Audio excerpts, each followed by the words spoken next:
Corps commander house جلایا تھا اس کے اوپر پوری تفتیش ہونی چاہیے اور سزا ملنی چاہیے، لیکن ان کو بھی تفتیش کریں.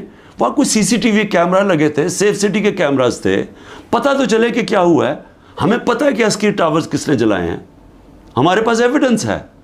ریڈیو پاکستان کی ایویڈنس مل رہی ہے کہ پشاور کس نے جلایا ہے. تو ایک ون سائیڈڈ ویو دے کے تو ساروں کو ہی اوپر ایکشن لے لیا، جس میں عورتیں جیلوں میں ڈال دی ہیں. اور عورتوں کا، ان کے جو باہر عورتیں ان سے کیا ہو رہی ہیں، وہ چھپی ہوئی ہیں. ہماری جو تنظیم کی عورتیں تھیں ان کے گھروں کے اوپر اٹیکس، کئیوں کے خامد کو پکڑ کے لے گئے، کئیوں کی بزنسز بند کر دی، جو خامدوں کی ہسبینڈز کی بزنس بند کر دی. یعنی وہ اتنی مشکلوں میں ان کو ڈال دیا، اور کئی تو چھوڑ کے چلے گئے پالیٹکس. انہوں نے کہا جی ہم نہیں کر سکتے. یہ کون کر سکتا ہے یہ مجھے بتائیں. جن عورتوں کے بچے ہوں، جن عورتوں کے خامد ہوں، بھائی ہوں، باپ ہوں، وہ جب دیکھیں گے کہ یہ ہو رہا ہے عورتوں کے ساتھ، کون اجازت دے گا اپنی عورتوں کو پالیٹکس میں آنے کے لیے؟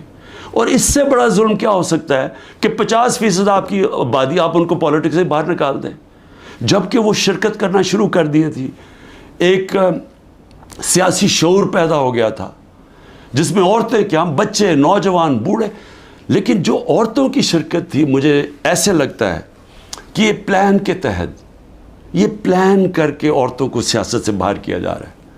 جس طرح انہوں نے اوورسیز پاکستانیز کی ووٹنگ کینسل کروائی، ہم نے جو ان کو ووٹنگ رائٹس دلوائے تھے، ہم نے ان کے پوری سسٹم کے کیسے انہوں نے شرکت کرنی ہے پاکستان کی الیکشن ڈے کے اوپر، پاکستان کے الیکشنز میں ووٹ ڈال کے، وہ انہوں نے ختم کروایا اوورسیز پاکستانیز کو، جن کے پیسے پہ ملک چلتا ہے.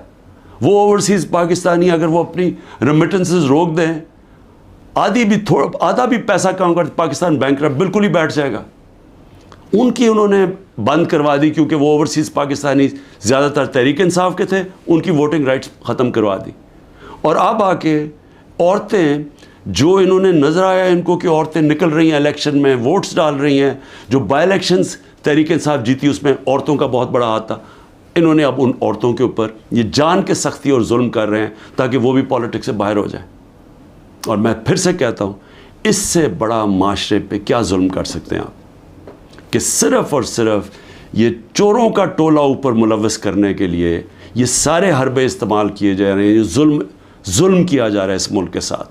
یہ جس وقت آپ نے یہ فیصلہ کیا کہ ہم رائے حق کے اوپر کھڑے ہیں، ہم ظلم کے سامنے نہیں جھکتے، ہم اپنی آزادی لے لیں گے.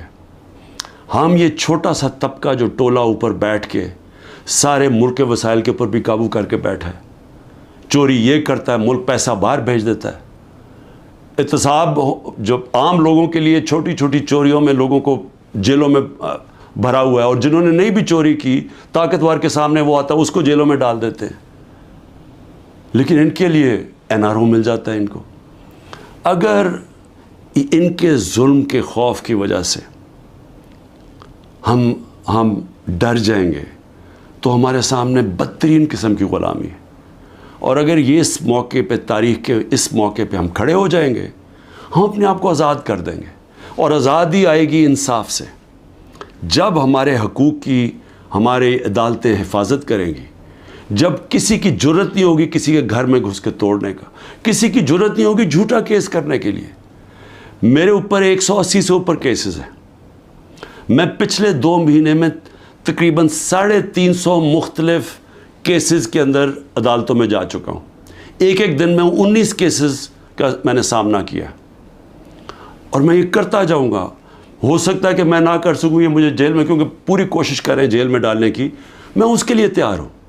لیکن میں یہ بتانا چاہتا ہوں کہ یہ جو مرضی کر لیں، میں کھڑا ہوں. میں کسی صورت یہ ان کے حربوں کی وجہ سے، ان کے ظلم کی وجہ سے میں کسی صورت ان کے سامنے جھکوں گا نہیں. اور میں یہ چاہتا ہوں آپ بھی، ساری قوم فیصلہ کر لے کہ ہم یہ ظالم کے سامنے نہیں جھکیں گے، اور انشاءاللہ ہم آزاد ہو جائیں گے. پاکستان زندہ باد.